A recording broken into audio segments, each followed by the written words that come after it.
Yeah.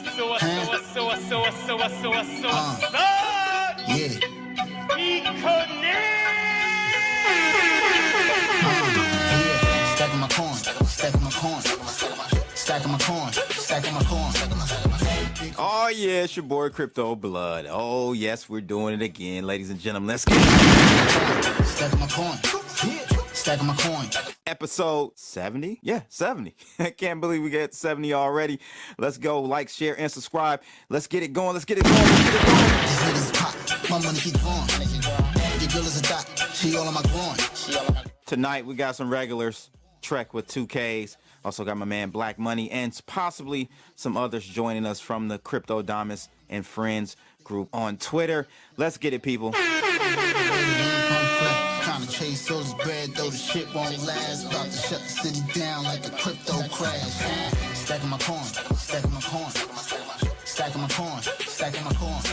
Crypto taking over the Super Bowl. There are so many companies out there, so many crypto exchanges putting ads out this year. Is this a pivotal moment for cryptocurrencies? Are we going to see a big push up after this? Or was the hype already baked in? We'll talk to the panelists tonight about that. Let's go. LMA with my summer bay, we booed up. Cali hit the bay, we fly MIA, we pulled up. Sipping on this drink, bitch, I know the way. We juiced up, nigga violate till it's JFK like Jerufa. Coin daddy. Shout out to the Hooli Gang for the Stacking My Coin intro. I love this theme song for the Off the Chain episode. Let's get it. Check them out on SoundCloud for sure. Stacking my coin, Bitcoin, Litecoin, Ethereum, cash. Bitcoin, Litecoin, Ethereum, cash. Smoking on that crippy got me cliff high. Steam pot, heat rock, slingshot. Surfing through the city while them chips rock. Did you know Snoop Dogg acquired Death Row Records? And he also got an NFT out there selling for about $5,000. My man Crypto Stash bought one. I didn't even know about this. We're going to talk about both those subjects today. I don't know about you, me, I'm a prince. I use the digital circuitry to circulate this currency. Move it with urgency. This is the most important article right here. Idaho passes a crypto bill that allows or recognizes crypto and Bitcoin as personal property. That's huge because we know right now the government looks at it as a commodity, as an asset, so it gets taxed as that. This is more in line with actual money or currency. So I want to get your opinion on that. We'll definitely see what Trek feels about that, and also Black Money. Let's get it. I told you, make moves, nigga, stack at the narrow. Make the world go round, you better get some. Also, California congressman says that cryptos hurt black people. Huh? Yeah, right. Of course, California would be the state that that type of stuff comes from, right? We'll talk about that tonight as well. Make sure you guys like, share, subscribe, and all that good stuff. Let's get it. Let's get it.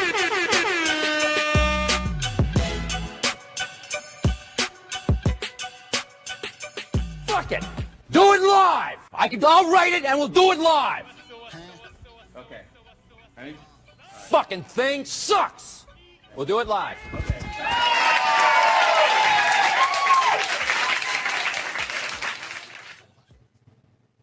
There we go. We're doing it live, people. What's going on? I got my man Trek to the right of me, Black Money below me. What's going on, fellas? How y'all doing today?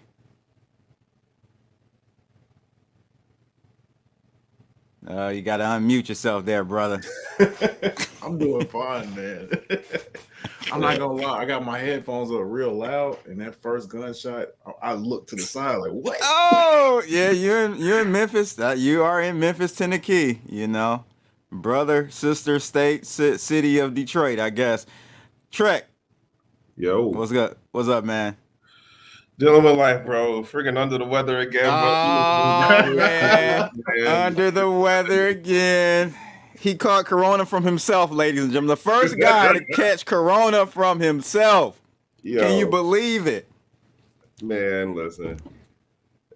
I can't even make this life up, y'all. Like, if you know my in real world stuff, I was telling you I was playing Soldier the last couple of days. Yeah. And then I was good when I first got there. Mind you, it's only me and like the other like regular folks in there. So that's like 2 other people. And I'm not even with them. I'm in the motor pool like the whole day. And slowly but surely, it just started building. I was like, what? Like, how? How, Sway? How? And here's where we are right now. But I said I was going to come on today, and I'm here. And I some of these appreciate stories, it. I definitely want to throw. I want to throw some darts and like poke some holes in things. Oh, we got some good ones tonight, ladies and gentlemen. Make sure you hit that thumbs up though, for sure. What was I gonna say? Oh, I wanted to ask you. You're into the cigar game now, Trek. What you been smoking lately? Damn, I did. What did I do? Yo, shout outs to Dante. On his Recon brand. I met up with him on what was that, Monday? Him and another friend. So I had his earlier this week in regards to the cigar Recon, and I forgot the name of the other Recon. one. It's a local place that's out here by me that I had him come through, and I forgot what the other one was that I smoked there. Dante, man, you gotta. I'm a cigar smoker. You're a cigar smoker. We're in cryptos. You gotta send your boy some sticks, man. Come on. I'm smoking. Dante No, let you I was gonna stick? smoke this for. You probably can't see. Yeah, you can't see it. Nah, you can't see that. I'm gonna smoke this Davidoff. It's a new Davidoff limited edition, 2022.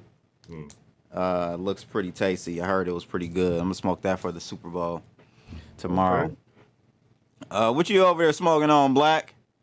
I don't smoke, man. No tobacco products. Sorry. Ah, such a good standing up guy. Great citizen. You're just. Are you vegan too? That's how you gonna do me right now. All right, to be honest, yeah, I haven't eaten meat probably in 20 years. But you got McDonald's, Right? You got a McDonald's avatar. I got you. Guys, make sure you hit those thumbs up, though. We're going to get started. Where you want to start, Trek? I mean, we got some nice ones lined up today, bro. I'm gonna say the Snoop story because that one kind of threw me when I read the first one about him getting death row. Yeah, for sure. Because I saw the headline a couple of days ago, and I'm like, oh, that's amazing. Then I go and look into the actual details, Trek, and bro, he only bought like the rights to the name. He didn't buy the music. The music is what's important. The catalog he did not buy. What is that about, bro? Like, so that okay, it made me wonder a couple of things. Because in this particular article, it talks about like, oh, well, he doesn't own the music part of it. And I'm like, well, what the hell did he buy? And then the quote that y'all are using that talks about him saying like, oh, I own, the label that I started out from that was part of the history. And he said something about like, it's something to the culture and it has more like basically like there's more life to it. And in my head, I'm like, who the hell thinks there's more life to death row as a like? What are you gonna push out? You don't have you don't have the music, and if anything, you honestly could have just bought the music catalog, been like, screw whatever on the name, and then you could have still just pumped out stuff how you wanted to pump it out through the music catalog rights. And Too Rich says it's a licensing deal for how long? I didn't know about that part. And then the other part, yo, why didn't Dre buy the label? Like, why you ain't buy the label and then Dre bought the music rights? Because that was the other part that threw me off when they mentioned it in the article. It was like, oh, and the co-founder, Dr. Dre, this happens right before they're gonna do the Super Bowl. And when I saw that line, I'm like, oh, okay, so they're gonna say something else about Dre in the rest of this article. There is nothing else said about Dre. So it's just like, well, you mentioned his name for really no reason. Because if he's not in a part of this deal, right, what's his relevance to this story? Yeah, so he said he did just days before the label's co-founder, Dr. Dre. I don't know. I didn't know Dre co-founded Death Row. It's just to sell the article of. It's a good move. It's just he bought the license just like you bought a sports team license to put it on a t-shirt. Over the pandemic, he's been building up his momentum. He started doing sports events and stuff like that. I think him and Kevin Hart hosted the Olympics recently.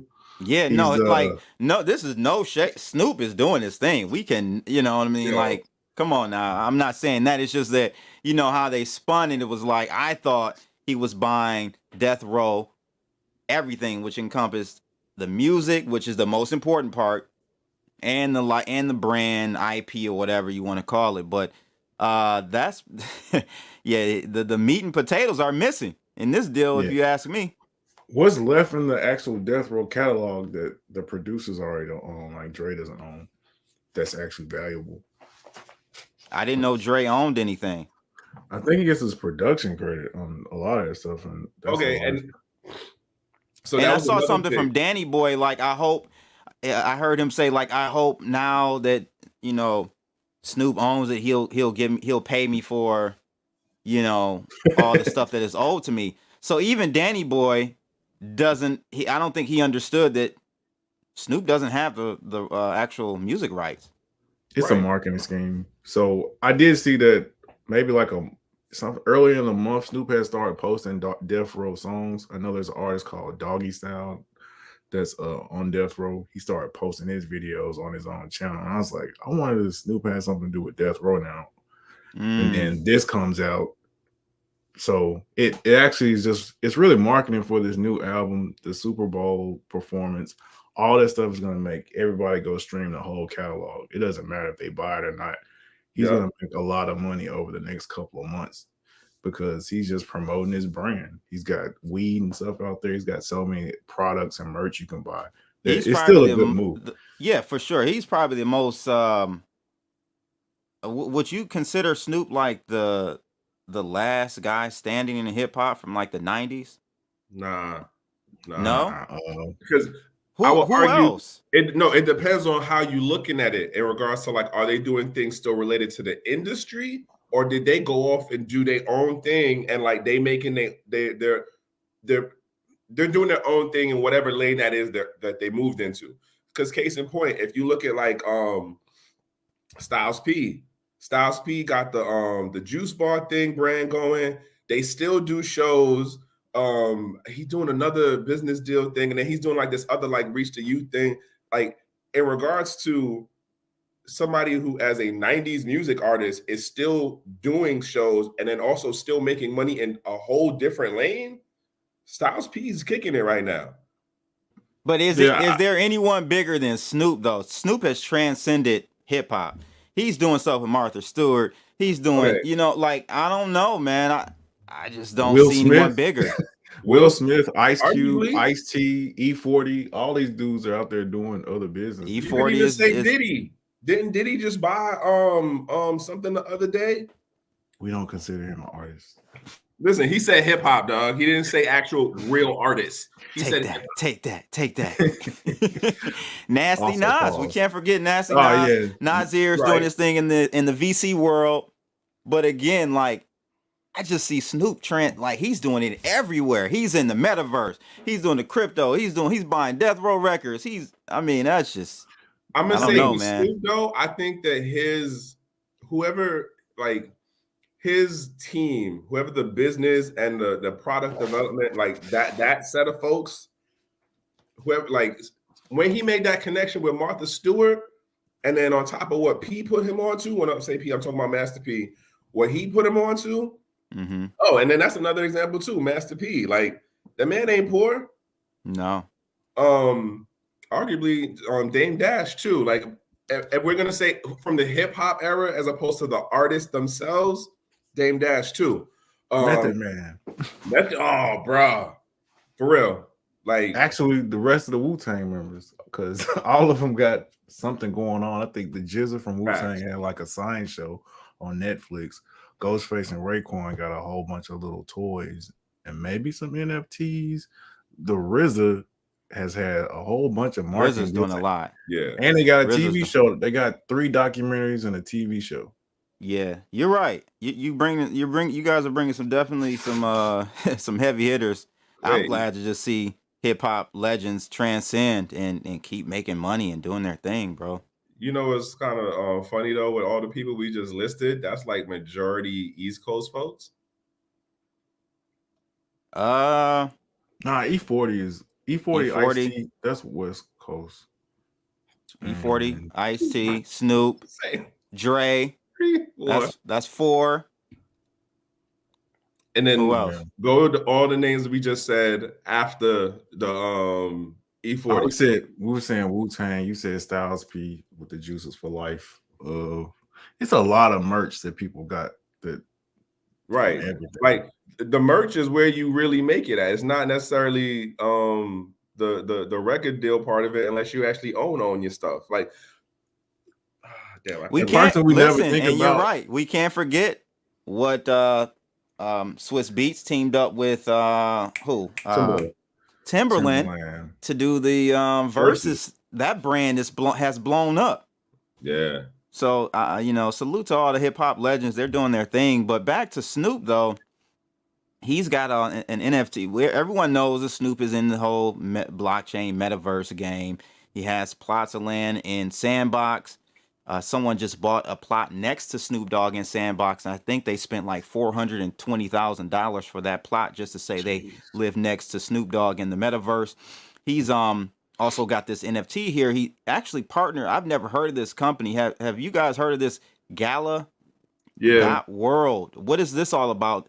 This is where he's launching his new album, as you guys can see here. Okay, BODR. For those who didn't get it, we just transitioned into a second article. This second article is talking about the NFT thing that he's doing with this album that is going to be released out of the whole Death Row. And it's called like Back on Death Row Now or some shit like that.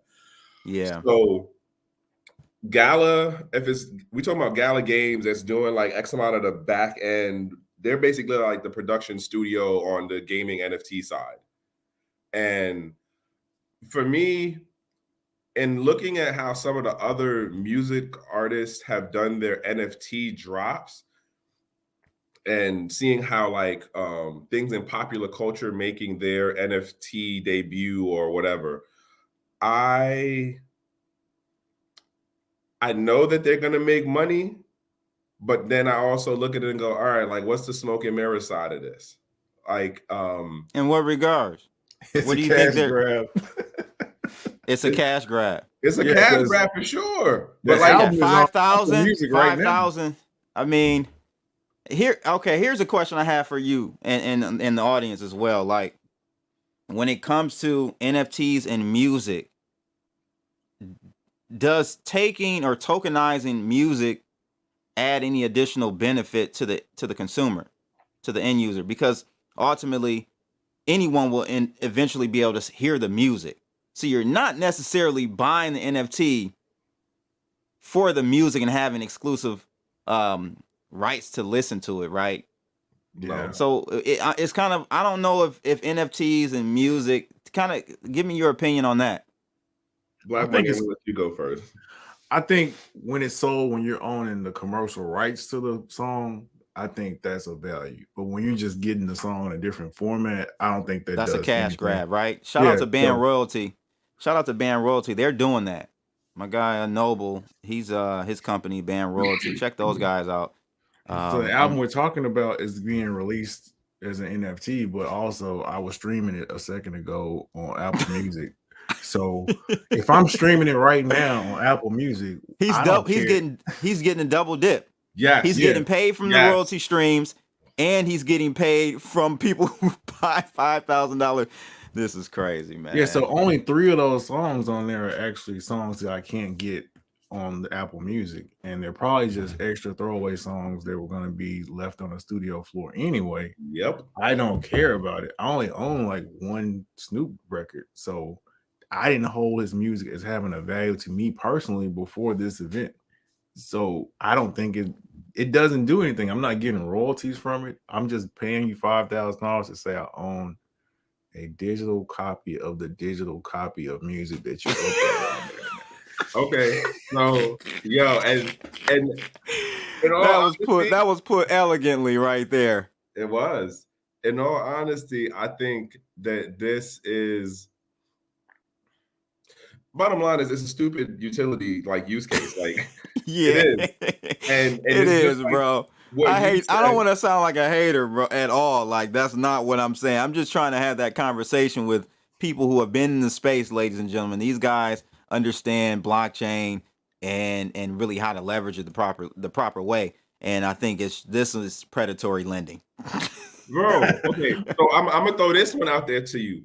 The other day I was listening to an interview with William Quigley. Yep. Wax Yeah, all CEO. right, boom. Mm-hmm. So he said something that when I thought about it, I started thinking of some of the projects that have been pushed out by like, you know, the crossover brands that are not traditional crypto related, and they're like, oh, well, we need to do blah, blah, blah. So he was making a point of you have digital assets that are being marketed in this crypto space as NFTs, and like, oh, look, you can get this NFT from blah blah blah company because they are like the company with the brand IP legal stuff behind it, right?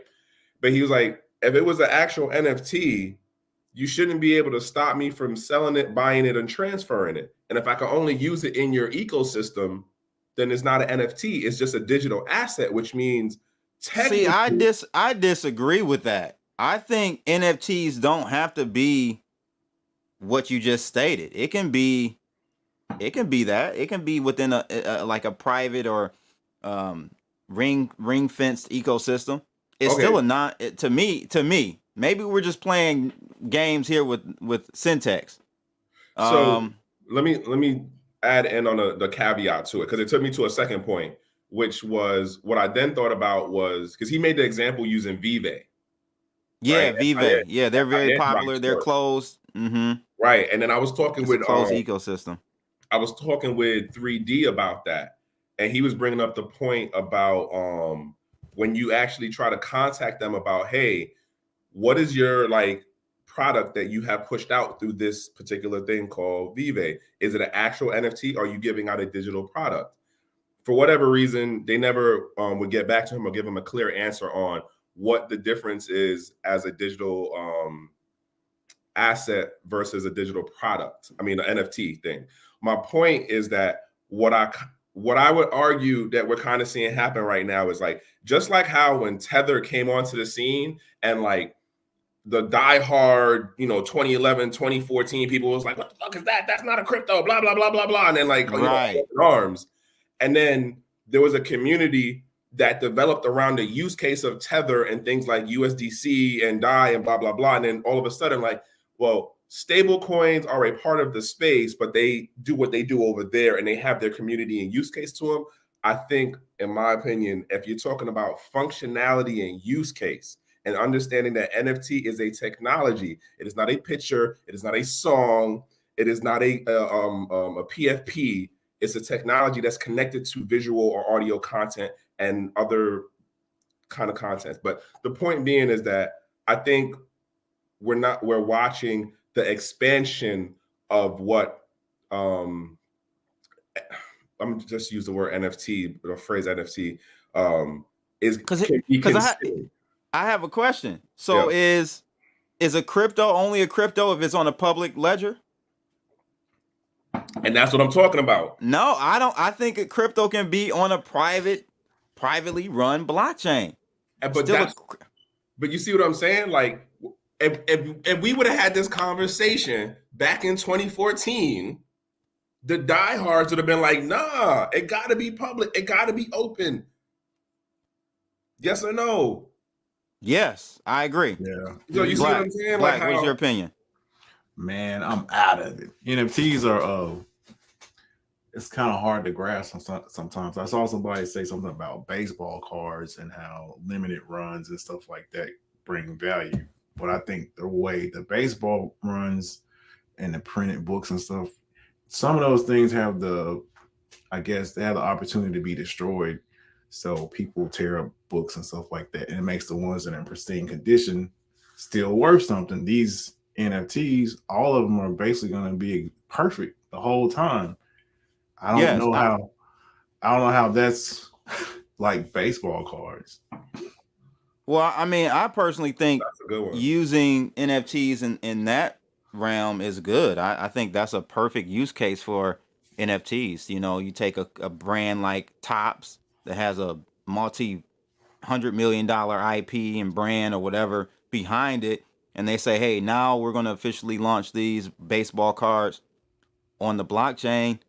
That's perfect. But I just think what we see Snoop Dogg doing, it's just a cash grab, bro, because it's not necessary unless I'm getting royalties from it, as you guys stated. But it's part of his. I guess we gotta just shout out his PR team, the way they planned all this Yes. stuff out, the timing and how it's going, and like an album dropped the same time they said he bought Death Row album.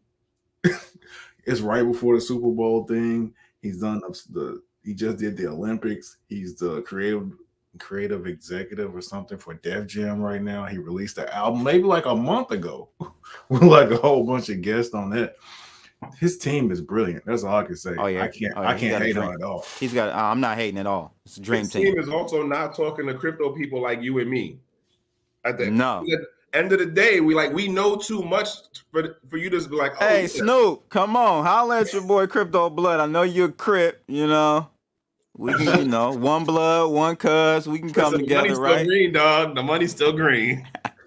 You need to be reaching out to the game, don't you, Crypto Blood? Oh man, the game. Holla at me, game, for sure. That's hilarious. Yeah, the good points though, fellas. Good points. Kind of piggybacking off of what I was talking about, taking advantage of people in the space. We got this one guy here, Brad Sherman. Oh my God, California congressman. He comes out and says that cryptos hurt people of color. First of all, what's the proper, like, what term do you guys not get offended by when white people describe us? Is people of color? I don't know. I don't like people of color. I don't like it either. I don't like that term, people Okay. of color. So Is black offensive? Can they say black? Should they say brown people? What I'm should they gonna say this. I don't like the term people of color because of how I understand it in the American context in corporate talk. People of color does not mean people that actually look like me or that have X amount of you were born in the States and considered like African American. Nah, dog, it don't mean that.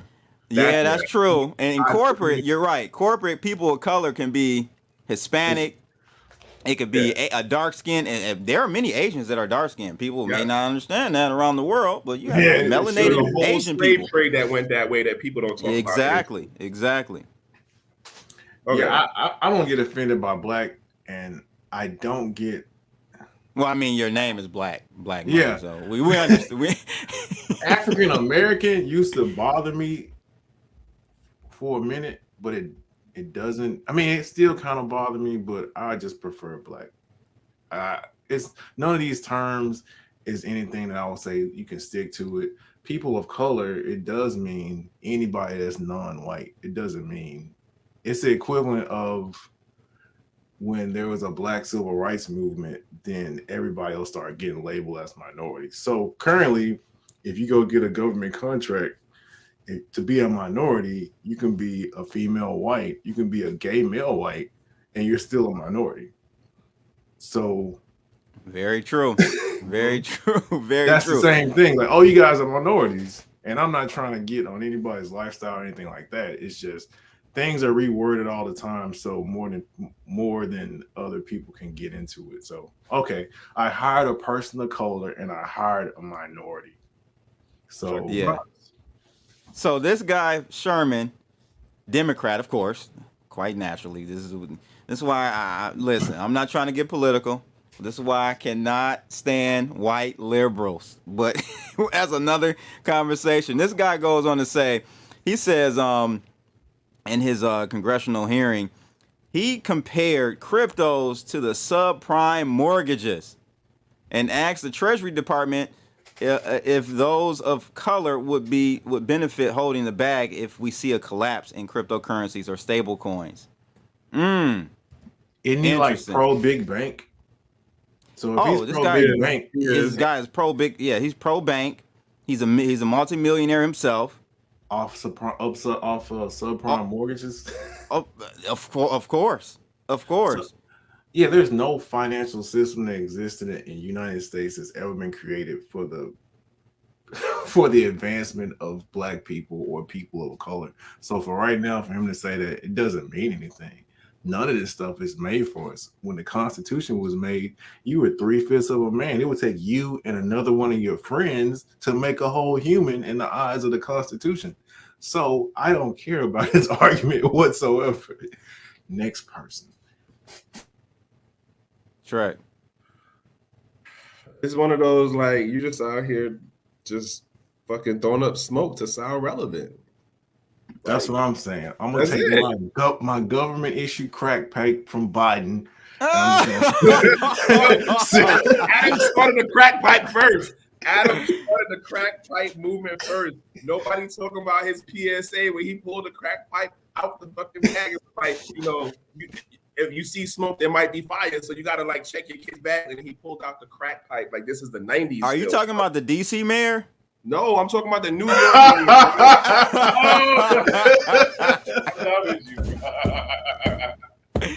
See, this is why people listen, again, I'm getting political. I'm sorry. Please forgive me. But the commonality, I'm not telling you to be a Republican. I'm just telling you to look at the common theme here. It's these Democrats. They're horrible for us black people. I'm trying to tell you. Shout out to John Hill for tapping in with us tonight. Go ahead, Trek. I mean, I don't know what his voting record is, and personally, I think that aside from the fact that he's just saying something to be relevant, I think that as far as when we talk about like the parties in the U.S. and stuff, the Democrats are, you know what, I'm gonna say this one. I have a theory that there are certain people in the blue team that are getting to be in positions, and when everything starts crapping out a certain way, it's gonna be like, well, look, we let you get the person in the chair, they messed it up, and like it's gonna be a red sweep like after 2025, yo. Yeah, a red wave is definitely coming. I think these guys are royally effed up. Listen to this though. So you know. This goes back, I think we talked about this on one of the live streams, maybe the last episode, where we were talking about I forgot his name, but the survey that came out that talked about blacks and Hispanics are more likely to own crypto than the rest of the population. So Sherman implied this is because crypto is a scammy financial product so you're telling me I hate this stuff, bro, because he's basically implying that we as black people only jump after scammy looking things. Right. I hate, dude, that is the worst. That's like, it's a sideways argument to be like, yo, they're financially illiterate. Like, why are we even letting them mess around and stuff with their own money? I would say that it's a lot of black and Hispanics in crypto because of this reason, because we didn't really understand that it was an open ledger and that it could be seen. I think that was it. And also, I can never overlook, every time you say something about the Democrats, is that they wear blue and you're on team red. You're Crips versus the Bloods. That's all it is a political shit show. That's all it is. I'm definitely riding with the red team. I think both parties are the same. It's one party. It's rich. Yes. It don't have nothing to do with anything. It's all a stage play for everybody. Yay and nay. Maybe at the top, maybe in Washington, but I think you go further down in the states.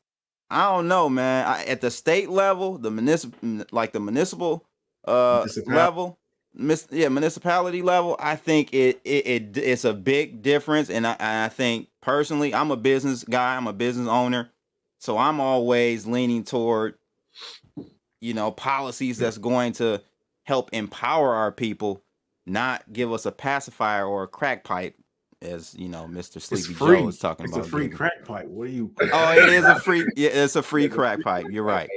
But in real life, the crack pipe isn't for us. It's just like the Snoop marketing team. The crack pipe is so that his son can always have a fresh crack pipe, no matter what city he goes to.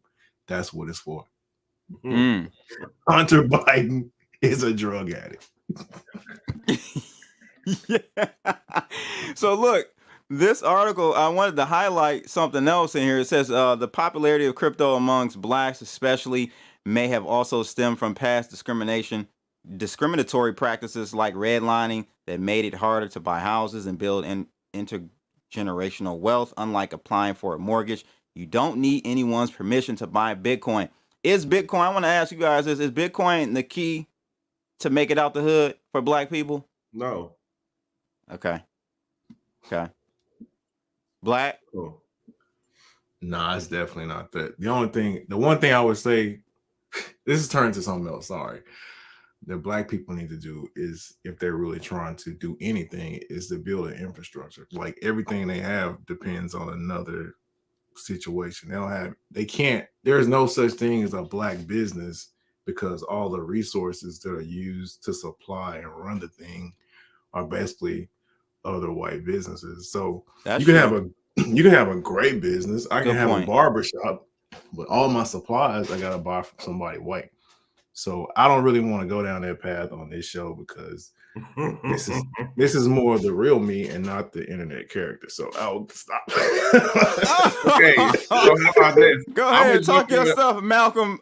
Black X, that's your new name. Trek, go ahead. So I'm gonna say a couple of things, but I'm not gonna run down a rabbit hole. One, read the book The Color of Law and The Color of Money.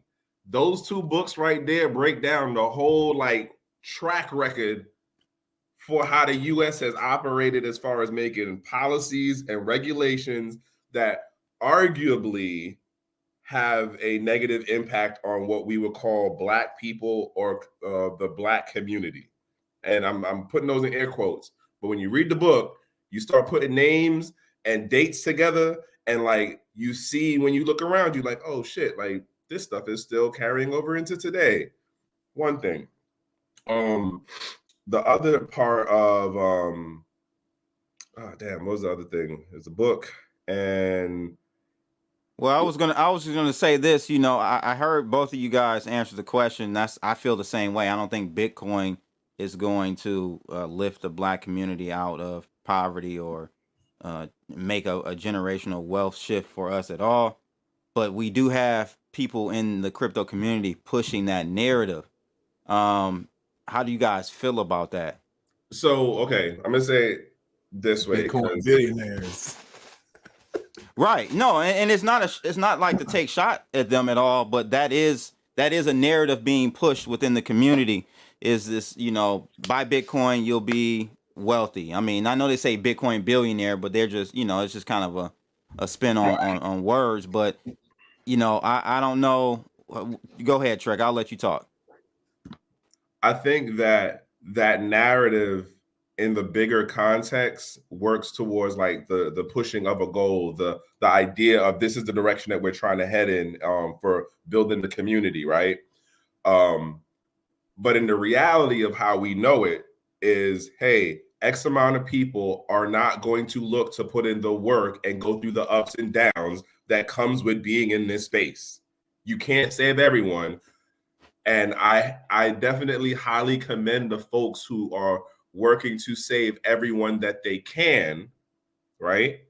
But we know what the reality of it is where, and I was making this point to somebody the other day about how like you come into the crypto space and then it doesn't have certain conveniences that you have in your first world, first tier economy system where it's like, oh, Apple Pay or like Tap Pay or stuff like that, or like being able to understand how to look at the Explorer. Oh, wait, I actually have to go and type in this long string of things and then figure out what the difference between like the UTXO on the Bitcoin blockchain versus how Ethereum stuff is set. The new folks coming in, and when you talk about mass adoption, they give two licks about that stuff. So if it's just a matter of saying like, well, if I give people money, they can build themselves out of economic depression. If I give you money is one thing, but if you don't understand how to effectively utilize it, and then if I give it to like 10 people, what are your odds depending on like what's going on around you and what you're exposed to? What's his name? Tyrone Ross makes a really good point about if you aren't exposed to certain things, even if I give you the thing that is supposed to be able to help you, you won't know how to effectively use it. So even I have a question. Yo. You know, I'm wondering if people who push, not only people in our community, you know, that's pushing for black people to buy Bitcoin, but I wonder even the broader picture, people who are just pushing people to buy Bitcoin in general, no race, you know, not no matter the race. I'm wondering if they are telling people to buy Bitcoin for the technology, or if they're telling people to buy Bitcoin because of the price speculation of it going higher in the future. I mean, I know my answer. It's the latter. It's Bitcoin and all of these cryptos for the most part, not all of them, but for the most part, suffer from the greater fool's theory. You need to convince that next person coming in to buy your bag at a higher price than where you bought it. And that's at the end of the day, the whole game, when we should be focusing on the actual utility of Bitcoin and these cryptocurrencies. I think that is a problem. You know, if I had to play devil's advocate and say I'm leaning on the direction of what this here, what's his name? Brad Sherman is saying, that's the only thing I could think of to kind of side on his behalf. But I don't think he's not attacking it from that angle at all. You got something on this, Matt? Okay.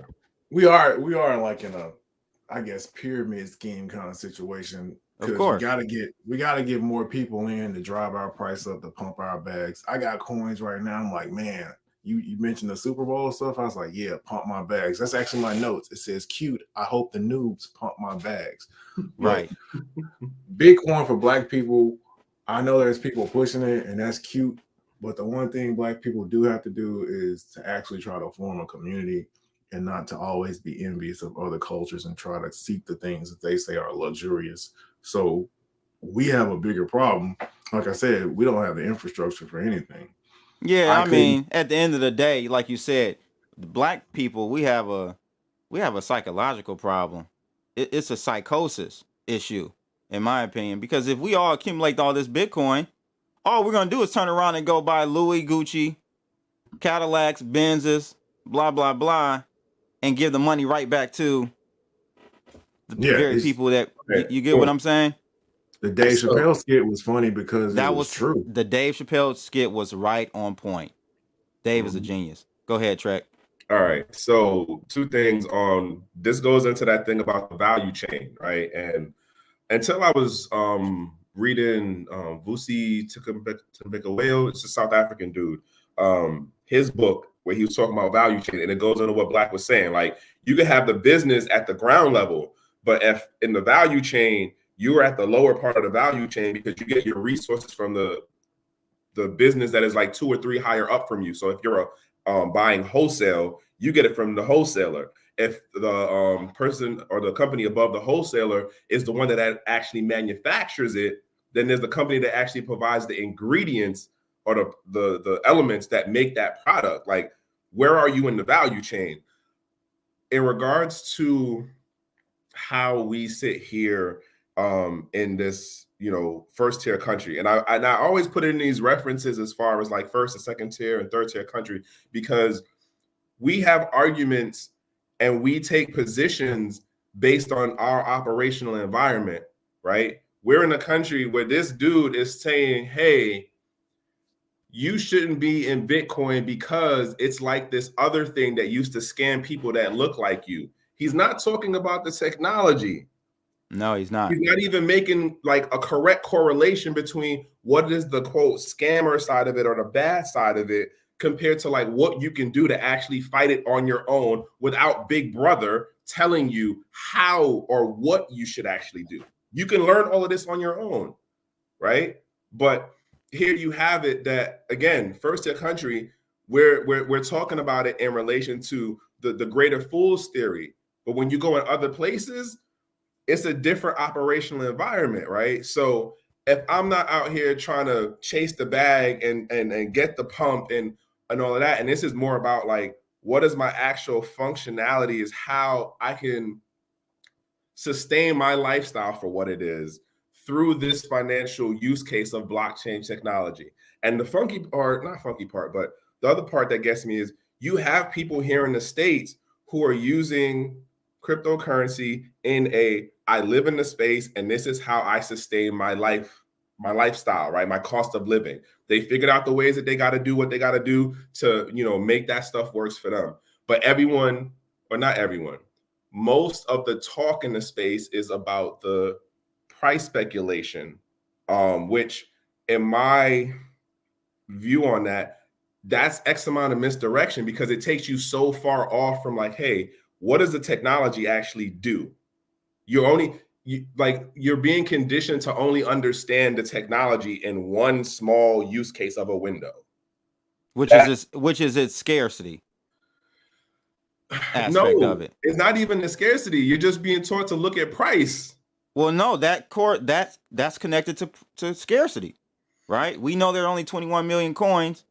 That's the only aspect that I hear, not only, but predominantly we talk about there's only 21 million coins and, it's going to go and it's protecting us against inflation. It's going to be $1 million a coin and blah, blah, blah, instead of talking about, hey, Bitcoin functions the same at $1, $10, $100,000, $1 million.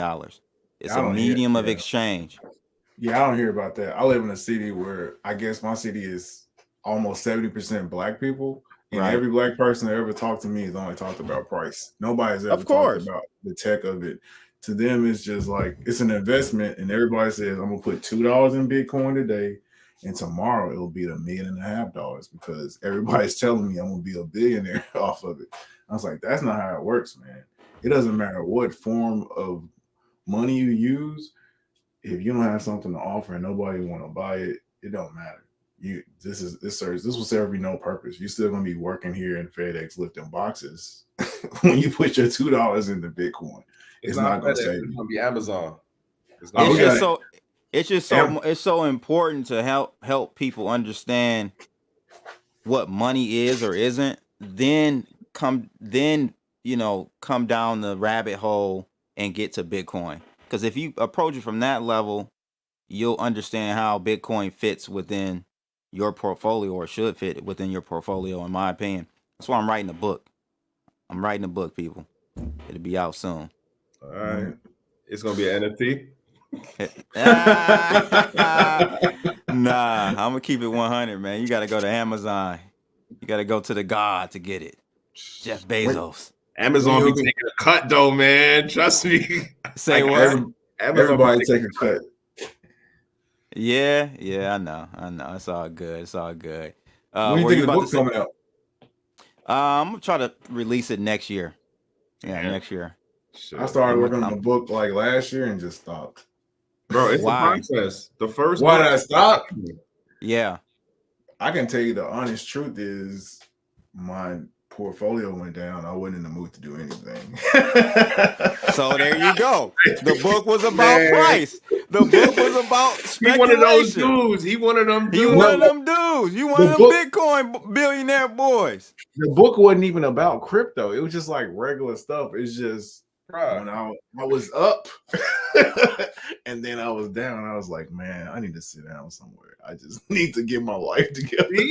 And all right, you see that's why Trek doesn't talk about price, which that doesn't make any sense. But go ahead, Trek. Second book, he don't talk about not getting sick either. He need vitamins. Yo, I see you over there coughing. Black Money said you need some D. You need some vitamin D in your life. Pause. Vitamin, folks. Actual vitamin. Yeah, we see you over there coughing off to the side with your mic muted, man. Listen, bro. I said I was gonna be here. I'm here. I appreciate that. But yeah, man, we got these. Look at this guy.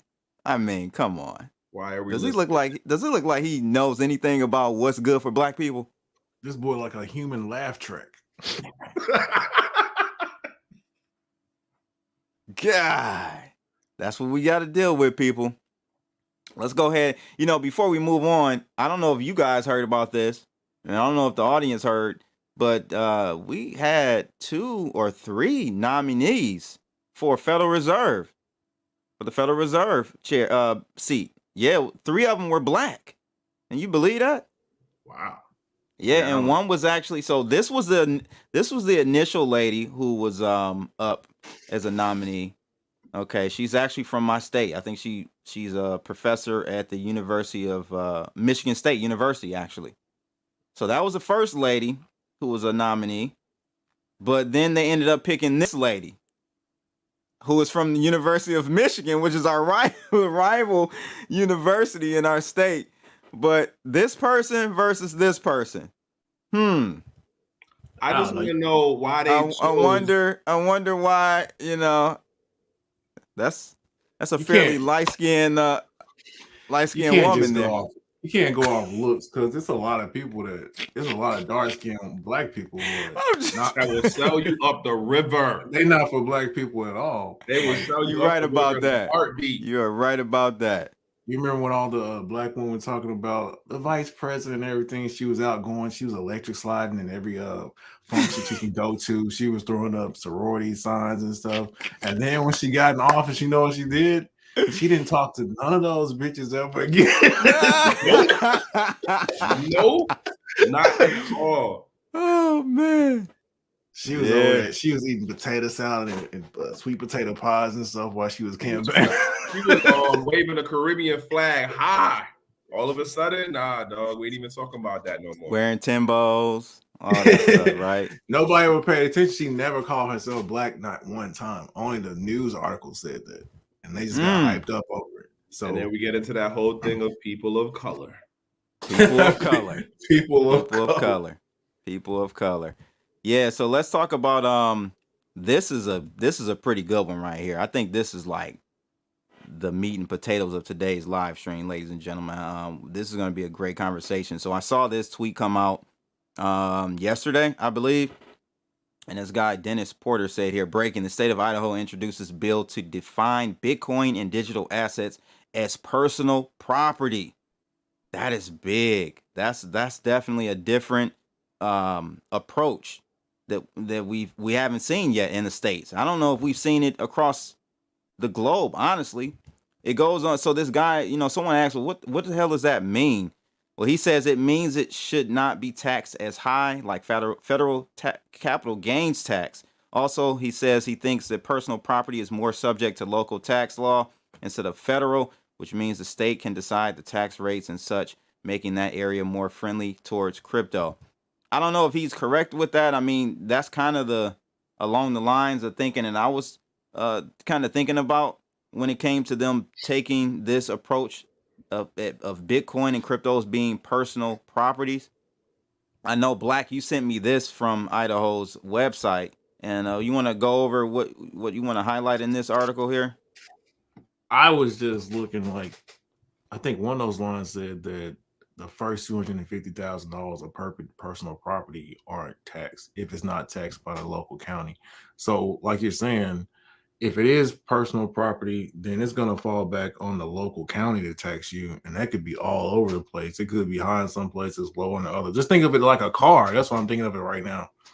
In some places, like in Olive Branch, that's Mississippi, that's over the border here, they got a lowered state tax, but they got a high, like they tax more for the tags, like as soon as you buy it. So when you start getting taxed for cryptos on the purchase, and then when you resell it, is it different? It sounds like it would be more confusing.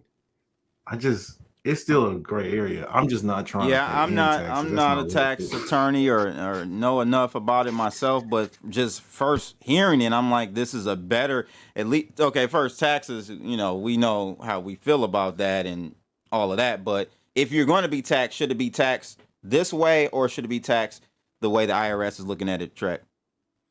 So it's funny when El Salvador first did their thing, like a couple of people brought this up. It was like, yo, so like if a country actually say, hey, this is gonna be a currency, how can we still tax them the way we do? And arguably, it's because El Salvador don't got no street cred on the international, geopolitical scene. Right. Now, when Russia do it, Russia got street cred because they also have a sizable and formidable military force. So in regards to like, but how we work here in the States, because like I haven't looked into this, but like thinking about it for the things that I'm aware of for the other countries that are doing stuff in relation to cryptocurrency and how they see it within their financial monetary system as far as tax and whatever, you only hear really about countries talking about stuff. You don't hear about provinces or states making, hey, we're going to do blah, blah, blah. And so we have a particular way that we work here in the US because of how our constitution is set up. And I'm no lawyer, I'm no tax person. This is not financial advice of anything. You know, you got to say those things nowadays. But allegedly, you gotta say allegedly too. You gotta say allegedly. Too. Yeah, allegedly. Allegedly, you got Dante sick. Right. Yo. Oh Money man. be killing me because how he be sniping. Like Money will snipe without even yes, sir. Stuff. Yes, sir. But so like I think what we will see probably playing out more of is states are gonna start like, let me try something. And then another state is like, let me try something. And then the other, and it's gonna be one of these like, it's gonna be a funky domino effect of states trying to do their local version on the Bitcoin thing because of how our constitution is set up between federal things and then like state level powers, right? But at some point, there is going to be a like, hey, we need to have more of a uniformity kind of across the board because arguably, yeah, Bitcoin is getting the mention first, but I can't see Bitcoin being the only thing come 2030. And if you've seen what happened over the last 24 months, the amount of people that moved out of the northern states to go down to the southern states, and I'm just talking regular economic stuff, that's going to be a big thing. Like, how is my state taxing me? And, you know, generally, you'd start really considering those things either if you're a business owner, entrepreneur, or you're in that retirement phase of life, or you're going into it. That's when you start questioning the things of like, what is the cost of living in the state? How is the state taxing? How's my money being, you know, broken down? Come after 2025, you're going to have the 25-year-old wanting to like, hey, so how's the state doing the taxes stuff? Like, I think it's going to be a domino effect, and it's going to play out into like how younger folks are looking at how these, you know, red and blue states right now are dealing with cryptocurrency as a whole. Like, granted, Bitcoin is getting the mention first. I just can't see it being the only thing come 2030 and after. Right. Yeah. Real quick though, people, let's get those thumbs up. We got about 30 thumbs, likes. Let's get those likes up, people. Let's get those likes up. Black Money. What's your take on? You know, you spoke on it initially, but do you think going this route is better than what the IRS is doing as far as taxing it as an asset and capital gains? I think right now they're just fighting over who gets the money. So the states, if this works, all the states are going to come up with a law just so they can get the money first. Whoever gets it first gets to do whatever they want to with it. So the only thing I've seen recently about crypto is that I guess interest off of staking and stuff like that, that's not taxed anymore. So we all just staked our money again. Right. So that's cool. Other than that, I hate taxes all around. I hate talking about it. It's it's sad. I'm not rich like you guys, so I try to keep as much of my money. That's your boy Blood over there. Look at his face. He said, "Why are you snitching on me?" He be over here buying $50, $100 cigars, bro. I'm not even on that shelf when I walk into the spot. Hey man, it's levels to this stuff. You know, I mean, Pastor Hart. You know, Mr. Pastor Hart. He's got all the money. Hex. You know what I'm talking about. Gotta make sacrifices, man. Gotta make sacrifices, though. Gotta make sacrifices. What about the sacrifices? So yeah, we'll see what happens with this. I think personally, this is a step in the right direction. Good to see Idaho making that move. I want to talk about next the MIT situation. This was an interesting one, Trek, because we were talking about blockchain and, are certain NFTs necessary? This is a perfect example of the government clicking up with MIT, Federal Reserve of Boston, I should be more specific, did a project with MIT, and they called it, what did they call this project? Project Hamilton. Project Hamilton. This project is basically they took the time to see how they would implement a crypto, a CBDC, right? And they came to a conclusion, which shouldn't shock anyone. Essentially, they said they tried the way of a blockchain, right? And then they tried to implement this system with a non-blockchain solution. And guess what? They found that the non-blockchain solution was simply much better, and that having a distributed ledger was unnecessary for this type of project. I agree with them. I mean, you're already a centralized organization. What do you need a decentralized infrastructure for? You don't need that, right? Trek. Damn. Sorry. So again, all right. What I had a bunch of other questions when I was reading it, as far as like, all right, so what was the stress test that they put on it? Like, how many transactions did we try to do? Did we try to work out doing something that combined like oracles? And like what was the actual test that they used to come to this conclusion? Because outside of just saying like, hey, we realized that, we could do the same thing with a regular ledger and who has an admin person behind it, it doesn't actually validate why we make the argument in the space about, CBDCs are going to be trash. The blue dogs are just going to, and let me say this.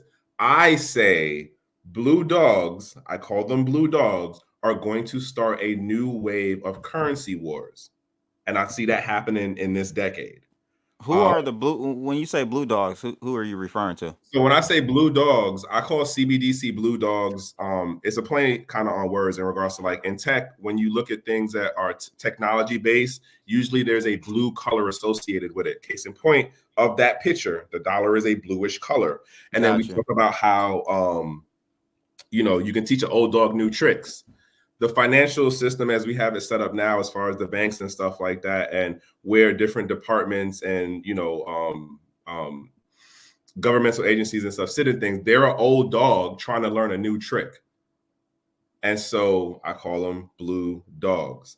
This CBDC thing is the blue dog thing that I see being endorsed by governments. And it's not just a US thing, it's across the globe thing. Different countries are doing their own like little different testing versions.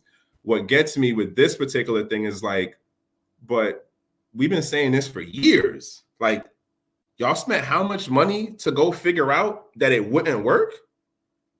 But yeah, so they're showing here in this article, they say they tried the distributed ledger model and the peak throughput was approximately 170,000 transactions per second, which isn't bad, but it's not enough. Definitely not enough for a statewide or countrywide infrastructure or system to process and move money around. Their other route, which was using parallel with multiple computers in a more centralized format, had a throughput of 1.7 million transactions per second and showed linear scalability with addition of more servers.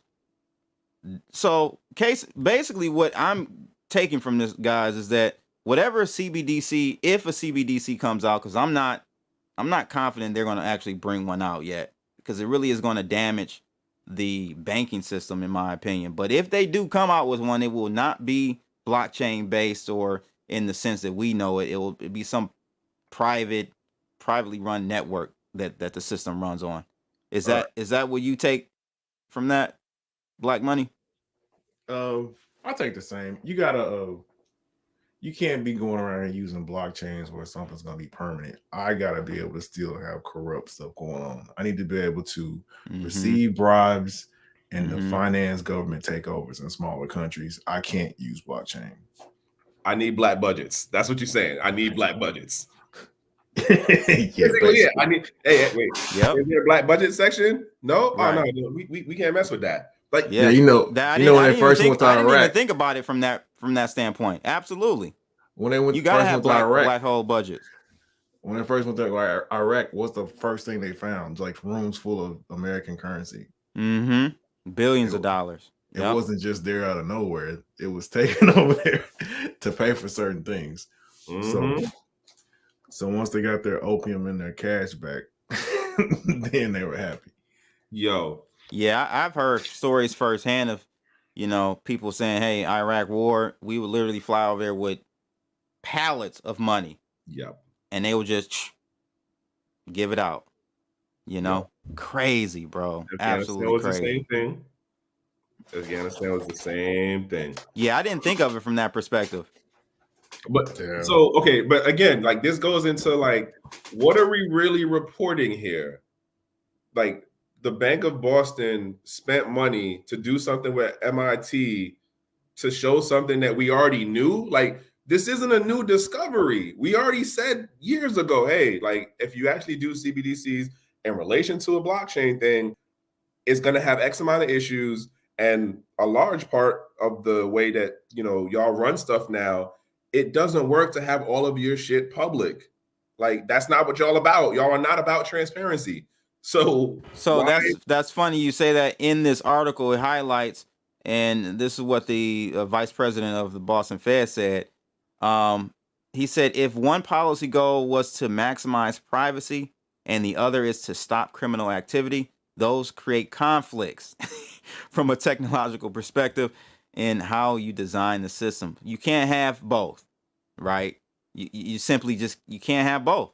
And so we know they're going to lean toward the side of, protecting the people, right? Criminal activity, terrorism, you know what they use every day. It's the same thing. Same rhetoric, right? Yeah. Why would you want those people to come up with a currency and they created the Patriot Act? Preach, Reverend, preach. I'm taking donations in any currency you want to send them to. Except for Ethereum. Yeah, except for Ethereum, because if you send him $10 in Ethereum, he'll never be able to get it off because it costs $40 to move it. I'm not gonna lie, 90% of my Ethereum been locked for like maybe a year and a half because I moved to ETH2. Great. It's just over there. So whenever that rolls out in 5 years, I'll get it back. Damn, you just waiting. Dang. Opportunity. It's called opportunity cost, brother. You just burn all that up. You could be out here making millions of dollars. Yeah, man. We can talk about that offline. See, this is why he ain't feel like writing a book. Any last points on this topic, this article, bro? I mean, I just think what I took from it is that, hey, if they do come out with a CBDC, it won't be blockchain or distributed in nature. Again, we all knew that was going to be the case, right? Pretty much. Yeah. Yeah, you got to have these fake attempts of research and stuff. So right. Taxpayer dollars, You see, like, again, like, what's the purpose of this story? Oh, we're going to drop in like, oh, yeah, MIT did a thing back in the day with, they're going to push something.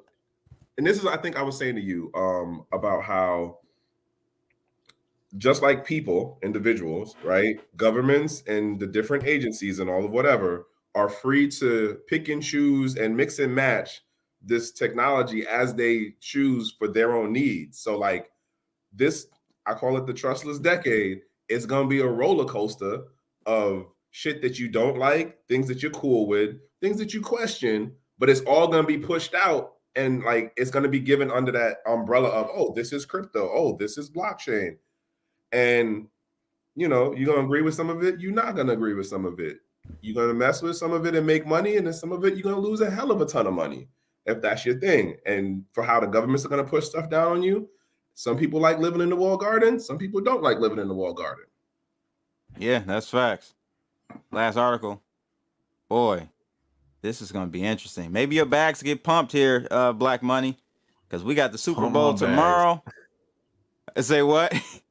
Pump my bags. As soon as they get Pump pumped, my bags. That's right. Bro, that would be like another, like, would you see this as another Saturday Night Live situation? Yeah, as a top. You saying In like as a regards top? to like the you're gonna start seeing the dump like Oh, 40 to 30 minutes out from the what you call it. yeah. So what happens is, what markets do, this is classic, ladies and gentlemen. It's called buy the rumor, sell the news. So you're buying the anticipation, and you're going to just sell off afterwards because there's nothing else to look forward to. So I think that's exactly what's going to happen. But we'll see. You guys let me know in the comments if you think by tomorrow evening we'll be even lower than where we are right now. I personally think so. Yeah, it's definitely a temporary pump, man. It's not gonna be there. It's not gonna last. It might even be halftime. Wow. Yo, we gotta wait till Snoop Dogg perform at least. Bruh, imagine if Bitcoin dropped down to like under 30 during the Super Bowl. I would so have a hell of a time laughing at people. So this is interesting though, because what we have here, ladies and gentlemen, is I'm renaming it, and we talked about this on BitBoy Show yesterday. CryptoBowl, that's what I'm calling it. There are so many crypto companies, exchanges putting up millions of dollars for 30-second ads on the Super Bowl this year. Is this a sign of a top? I don't know. It's crazy, but you got FTX. They're doing a couple of commercials. Crypto.com, that's, that shouldn't be of any surprise to anyone. They bought the name of the old Staples Center in Los Angeles. And then you've got BitBuy, which is a company, an exchange up in Canada. And a couple other ones. eToro's doing one. Coinbase. And I've never heard of Nouns DAO. Have any of you heard of Nouns DAO? I just heard of that one because I was looking at something else and they were breaking down what they were doing with Budweiser. So I literally just heard of that in like the last 24 hours. Here's the interesting thing that I didn't know until I forgot who mentioned this on yesterday's show on BitBoy, but they were like, out of all those companies, guess who isn't doing an ad? And they're big. Who isn't doing the ad in relation to what you just named? Super Bowl, yeah. Binance. They're actually taking a different approach. They're doing some type of like educational campaign, trying to educate people on crypto and blockchains and all of that. I'm like, kudos to CZ for that one. That's what we need. We don't need this, what we're going to see tomorrow. They also donated though to Forbes. Donated? Allegedly donated. Yeah, they donated a couple million to Forbes magazine. So I thought a couple or 200 million. Was it a 5-digit number? I don't remember what the exact number was. I know it wasn't like 3 million. It wasn't that. I don't know if that's the same thing as Binance actually acquiring a portion of Forbes. Did you know that? It's not. That's separate. They put over whatever money for whatever. I don't remember the whole details of it. I just know that they gave up a sizable amount of millions over to Forbes. So it's going to be interesting to see. 10 Pound said 200 million, bro. All right, yeah, that's million. What it was. So it's going to be interesting to see what the Forbes articles in relation to crypto look like. Decade. You see what I'm talking about? I don't know if people caught. Did you catch the stream last night, Gentlemen of Crypto? And Reggie? Yeah. And Reggie was just pointing out like this crypto media conglomerate is owned by 3 individuals or 3 entities. He put me onto that in Miami, and I was like, oh, okay. And he started connecting certain dots that I wasn't aware of, and I was like, okay, I get it. And I see why he says what he says. Absolutely. So we're just as he stated, It's just the good old boys in a new clubhouse. That's all. You know, and it's a sad situation. So we're gonna have, you know, the news you get. You got to go outside of the normal news outlets in crypto even now, because there's an agenda. You know, most of them are owned heavily, have heavy bags in Ethereum, so you know they're going to be bent toward being positive about Ethereum. It's just a whole bunch of hot mess, man. It's just crazy. We should have a decentralized news organization like a DAO, right? That pushes all of the news articles or whatnot. But back to this article, I think we had lower for sure after this, and it's I don't gonna be know. a crazy pump. It's gonna be a crazy pump, and we'll see how the timing plays out. Like, I'll be honest, I'm not gonna pay attention.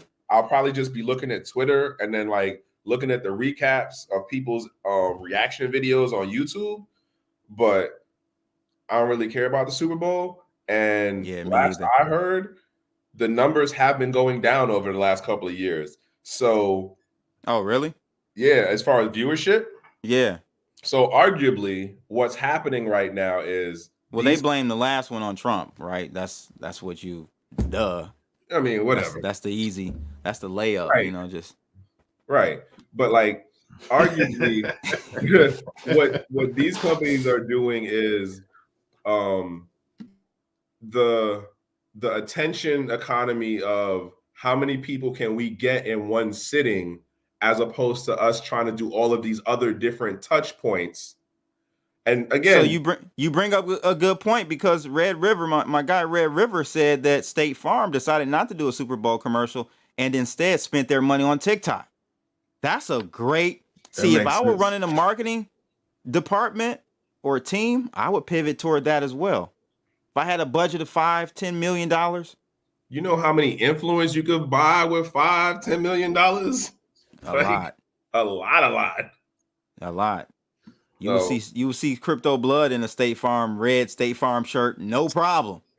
No problem. It's red. Give it to me. It gets red. Give it to me. Right. Yeah, I used to watch the Super Bowl. I was never really interested in the sports, but I actually like watching the commercials. But once I started being able to watch the commercials before the Super Bowl, there's no reason for me to watch the Super Bowl. I don't need to. I can just see the score at the end. I don't care about it that much. Right. I don't do fantasy leagues, so like, me either. It don't mean nothing. I don't either. Yeah, I don't do fantasy leagues. So, but this goes into that thing of what I'm saying, as far as like, this is more about a captured attention economy. We can do a blast out of this many people, and watch, you're gonna see at least like 2 to 3 stories that are gonna come out and be like, oh, there was this many viewers that watched the thing, and then they're gonna do some funky shit where it's like, let's also talk about how many people watched it on the restream, and then they're gonna add those numbers in together to make it sound extra big. So it's like, oh wow, like, well, 400 million people watched the Super Bowl around the globe. But now you're not making the distinction between who watched it live versus who watched it later on, especially once you start talking about different time zones and stuff. Like, again, like, we're conditioned to pay attention to price and numbers, but not actually get any, like, where's the utility and context of like the technology on this stuff. This doesn't really do. For me, it don't really do nothing or mean much. I mean, if you out there trying to get those bags pumped like, money is here, do what you do. Pump my bags. I gotta admit, I'm being stupid. This is the first time I actually saw the YouTube comments in StreamYard. Oh my God. You got to be kidding me. I'm not. I'm usually in private chat harassing y'all. Yes, I just noticed you sent a private chat now, so I'm trying to copy this link and see what you're talking about. Bro, here. I just hope it's not porn. You would ask, bro. Oh no, that's some immune defense for Trek. Oh, this for you, Trek. I was just reading. I was like, wait, what did he just say? You need some of this immune defense. Yeah, that's good. That's good. You over here sniping in the private chat too. Dude, you gotta laugh to stop from crying, man. So, question for you guys. So you think this is gonna pump your bags? I really don't. I mean, I don't know. We're heading lower already. For 3 I'm just minutes. looking at the market. Oh, for 3 minutes. It'll pump it, then it'll be over with. Yeah, it looks like it might be the end for a minute. It's going Man, low. all I know is, me. I'm in Detroit, man. We can't win for losing. I mean, we have Stafford for how many years, and can't get this guy to get past the first round playoffs, or barely even get to the playoffs, and now this guy's going to the Super Bowl. I just don't understand. It's the curse of the Ford family, I guess. I don't know.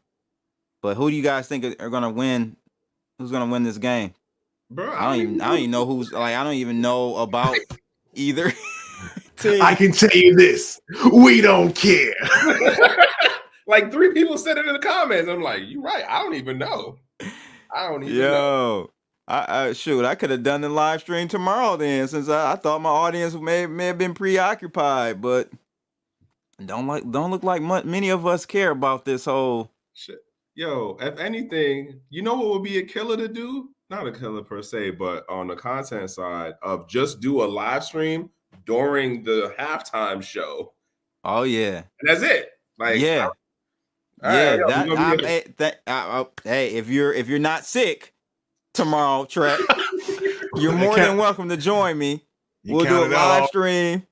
Get your popcorn, get your cigars. And let's do that. Let's definitely do that. Definitely. All right. But that's pretty much it, man. I don't have much else. I just think it's interesting to see how crypto is taking over the Super Bowl, and it's gonna be interesting, man. It's gonna definitely be interesting. A lot of these crypto exchanges have made billions of dollars off the back of us, and hey, this is how they repay us, I guess. I don't know. That's what I'm talking about. Make sure you guys like, share, and subscribe. Where can they find you, Trek? Wherever you got a search bar, just put my name in as you see it. It will take you to my content. The randomness of my carnival is on TikTok, but the more concise, actually, like I think about stuff, is on LinkedIn. And then, there's a couple other things that I'm on IG. I haven't been on TikTok in a minute, but the content is out there. You can always find me, no hashtag needed. Just put the name in. For sure. Black Money. It's right on screen, blackmoney.com. You might find me in a Twitter space begging people to buy my NFTs. That's about to go down. Oh, man. All right. That's it, ladies and gentlemen. Make sure you hit that like button, though. Get those likes up. Get the algo tripping. I just passed 2 million views on the channel. That was crazy. That's cool, man. Yeah, that's crazy. So let's keep it going, keep it rocking, keep it rolling. It's your boy Crypto Blood, and that's another episode of Off the Chain, number 70. We out of here, people. Holla.